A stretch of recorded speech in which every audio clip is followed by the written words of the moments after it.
नमस्कार, आप देख रहे हैं प्राइम इंडिया न्यूज।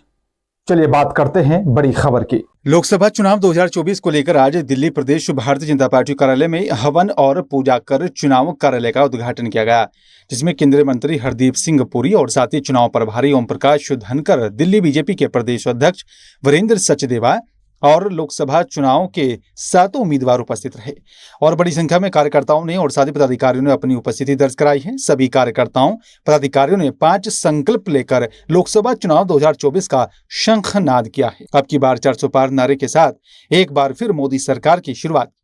साथ ही हर लोकसभा क्षेत्र में 2 लाख से भी ज्यादा ध्वज लगाने का संकल्प लिया है और जो ये दिखाता है कि भारतीय जनता पार्टी के कार्यकर्ताओं में जोश और जुनून है। लोकसभा चुनाव की जीत सुनिश्चित करता है और वहीं कार्यालय में हवन पूजा के साथ मंत्रोच्चार कर कार्यालय और साथ ही चुनाव प्रचार की शुरुआत की। आइए देखते हैं दिल्ली से प्राइम इंडिया न्यूज के संवाददाता मनोज सैनी की रिपोर्ट। कैंपेन के दौरान मैं पर्सनली हर एक कैंडिडेट के लिए, जैसे बांसुरी जी हैं नई दिल्ली से, खंडेलवाल जी हैं चांदनी चौक से, मैं हर एक के लिए अलग एक प्रेस कॉन्फ्रेंस करूंगा और जो भारतीय जनता पार्टी ने केंद्र में सरकार ने 10 साल के लिए जो में काम किया वो हर एक कॉन्स्टिट्यूएंसी में हम बताएंगे। और मैं आगे बताना चाहता हूँ केजरीवाल जी की जहाँ तक बात है, क्योंकि आपने सवाल केजरीवाल जी का, मैं ज़्यादा समय उन पर नहीं स्पेंड करता कि उनके कुछ कार्यकर्ता उन्होंने कहा भारतीय आपने 10 साल में क्या किया। अरे भाई, हमने 10 साल में विकास का काम किया है। मैं कितना हर एक कॉन्स्टिट्यूंसी, कई कॉन्स्टिट्यूंसी तो हमारी ऐसी हैं जहाँ 10-11 हज़ार करोड़ एक कॉन्स्टिट्यूंसी में काम हुआ केंद्र सरकार के साथ। इन्होंने क्या किया, जब दिल्ली में सांस नहीं लिया जाता था, ये कहते थे ये पंजाब वाले प्रणाली चलाते हैं। जब आपकी सरकार बनी पंजाब में, तब आपने क्या किया, तब किसको ब्लेम किया?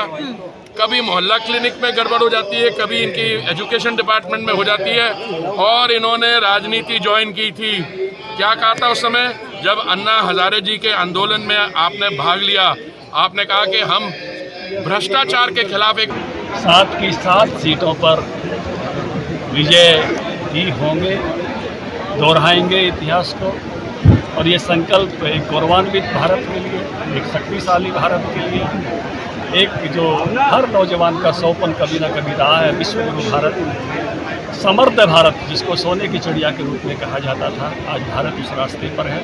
उसी संकल्प की पूर्ति के लिए, सभी महापुरुषों के सम्मान के लिए, सभी दैवीय स्थानों के आदर के लिए जो बदलता हुआ भारत हम देख रहे हैं, भारत में विश्व नागरिक की महत्ता के लिए मिशन 2024 बहुत महत्वपूर्ण है।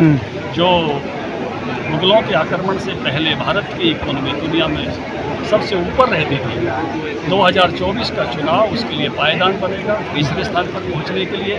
और 2047 तक का जो संकल्प हमारे को मोदी जी ने दिया है, तो कैसे पहले पायदान पर पहुंचे, उस पर बढ़ने के लिए ये मैं कहूँगा कि एक यात्रा प्रारंभ होगी। इसलिए दिल्ली सबसे जागरूक प्रदेश है और निर्णय दिल्ली के बहुत गजब के रहे। और मैं मानता हूं कि दिल्ली का उसी प्रकार का निर्णय 7 की 7 लोकसभा का आशीर्वाद दिल्ली भारतीय जनता पार्टी नरेंद्र मोदी जी को देगी। फिलहाल मेरे साथ सिर्फ इतना ही। आप देखते रहिए प्राइम इंडिया न्यूज।